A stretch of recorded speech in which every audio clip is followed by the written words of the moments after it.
Hi, Brandon. You did the cinematography of Flight of the Phoenix, which was a remake of the old film, the original one. Again, you did for HBO the Westworld. So, while doing these remakes, do you visit the original productions to see how the cinematography was done? For both of those, I had seen Flight of the Phoenix, the original one, years ago, like long time before I did the remake. I had seen Westworld, the feature film, as well. I revisited both of them just to remind me, but I'll be honest with you, they don't guide me in anything I'm doing for the next version, because to me, they're separate films, they're separate TV shows. If somebody wants to compare the original with the remake, they can do that, but I don't. And I don't, a lot of times too, I don't want to be guided by it. I want the freedom, because also too, it's a different director, and for me to bring stuff, what I would call baggage, is not helpful. What parameters you select for the selection of the script, and how you decide whether this script is meritorious or not? Can you just explore all the parameters regarding script? Well, my take on script reading is quite different. The film that we just did, I actually went and got a book and had the script story written for it. And I told the event happened 23 years ago, and I spoke about it to the writer. And then in the end, it was about 40 minutes too long. And I had to come up with a way on how to chop off the beginning and the end, and you approach it like that. So that was something that I originated. And the other scripts, they're quite different. I've usually done visual films. And unfortunately, I used to always think that visual films, I would love to get a script that read fantastic on paper so that you can just go and make it. It was a folly. It didn't work. Because whenever I've done visual films, I realized the reason they get made is people will look at that and go, this is crap. It's really bad. But he's a visual guy, right? Give it to him. And somehow those movies got made. Now when I look at it, some scripts that are phenomenal. And I go, this script I would like to make. People look at it, they can read exactly what it is. They say, this is great. No, we don't want to make it. So I don't know how movies get made. They get made because people don't understand them. They think you have a different take on it. So I read scripts with not that in mind. Is it a story I want to tell? And I'm the best person for it. And I approach each one of those with that kind of parameter. Story is the base of the script, and script is only written regarding the story. Well, the best way to look at it, I look at the script as a great blueprint. You know, you can look at a blueprint and just know that is the building going to be great? I don't know. So you have to look at it as a guide. But that's not, if you're making a studio film, that's not the best answer. Because they want to know how commercial is it, what will it look like. But then you have to make a lot of eye candy to sell people on what it will look like and where it will go. You put together these visual packages, which now with today's AI, you don't read anybody.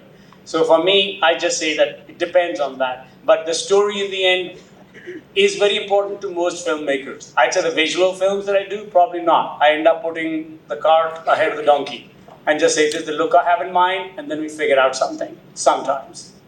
But for something like Immortals, at least for Brendan, I told him that everybody was making comic strip books. And I just said I wanted to make a painting book. I wanted to make it look like if Caravaggio lit a set.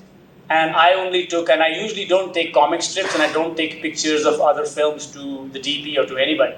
So for that one, I just showed him paintings of Caravaggio and a couple of people. I said, this has got to be the finger of God kind of lighting like this. And we go with that in the story. So that's to Brendan. I had to pass it on to show him we need to study paintings to go into that.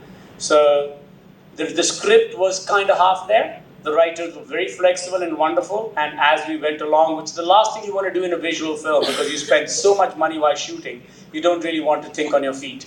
So, but sometimes you just don't know. The cart and the donkey go a long way until one has to take off. So when we were doing the production of that film, I had the writers over. And as we were looking at scenes, and they could tell me, you can afford this, you can't afford this, you can afford this, you can't. And I take a very practical approach. I always take the Punjabi expression, you have to see, like, otherwise, spread your feet once you know how big your blanket is. Otherwise, either you're going to get a head cold or your feet are going to come out. So I always work with a parameter like that. I just say, like, tell me how much you have. And if I can't afford this, I'm very flexible. And sometimes you should be and sometimes not. One other thing just to add to that, don't forget, a great script doesn't mean a great film. And you can also make very good film with a very average script. So And vice versa. yes. So for the audience, like the script is important, I think, to the filmmakers, but that's not what the audience are watching. So I think personally that you have to put yourself in the position of sitting watching the film, be an audience member while you're making the film, not afterwards. I would like to know how you guys develop a visual language for a particular film, because you are a very visual director, and how it's distinct from your previous film. Like, all your films look different, and what is the process behind it? Thank you for saying that. Okay. Great question. Can I add something onto it? Sorry. Yes, sir. Yeah. Also, on a film like Fall, you travel throughout the world and you've shot in like many like different top of 28 countries. 28 countries, and still it looks very cohesive. So, what went behind that? Okay. For every film, it's usually different. For The Fall, that was kind of a project that I had that I just said, how do I make a language that I want to originate, which is not really the classic language of cinema, which is, how you do the coverage, how you film, and all that particular one. I wanted to come up with a different style. The closest person to it probably is the Armenian director Parajanov, who does the opposite of what they teach you in film school. When you go in film school, they tell you, put the camera here, make sure the poles are going away, you understand the depth, you understand this. And this guy films like how the Rajasthanis probably do their paintings in miniatures, or this thing, which you take a place that has depth and you destroy it by doing the absolute opposite, by using telephoto lenses, by doing that. And I just thought like, I actually am much more closer to that. And I wanted that language to be the language of the fantasy, but the hospital language to be really boring. So it is just supposed to be somebody's bored in the hospital, they hear a story and it blows their mind. So I just thought how this person imagines, which is always true, that no matter how great a film, especially for a music video or anything, how much ever you do, is nowhere near as good as what a person can imagine. Not only that, especially for a music video, next time they hear the song, they can change the images. But you're forcing a particular image in their mind to say, remember this. And it's quite handicapping. But it is the beast today. With the songs, you have to have a particular image, and that's how it goes. So with The Fall, that was the brief. That in the hospital, it stays banal. When we go around the world, it is going to be a particular style, and no genre has been developed yet. The cowboy films haven't come out, nothing has been. So how does the person imagine that? That's why I made the film set in 1915 or 1819, just so that the person they're talking to has not seen cinema.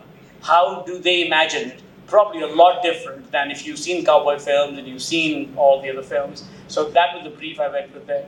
In the other ones, it's quite different. So with somebody like Brendan, I was saying, I chose Caravaggio, and I just said, go in this particular style. When we did kind of Mirror, Mirror, I liked the trees. I think I was showing him Tarkovsky, because he has a particular great love scene in silver birch trees. I forget what they're called in Punjab people there. They're safete. But they really look beautiful in black and white and not very good in color. And I just wanted to desaturate and make the snow and everything look monochromatic to pull the camera of people out. So I just only very roughly talked to Brendan and showed him one or two films. And we have the same collaboration like I do with him. He's the production designer. I have a different one for the rest of the world and a different one for America.